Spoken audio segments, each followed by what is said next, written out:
So also, if you want to do your back, you can cut in a circle here the back. So leave it this way, and then you can start stitching this part. So you can just do like a very simple stitching here. So I'm gonna do this.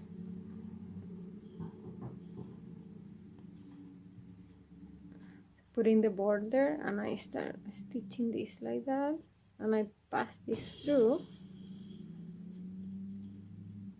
So I think it's a nice way.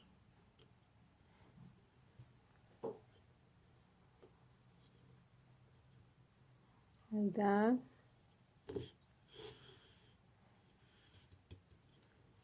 And you just keep going.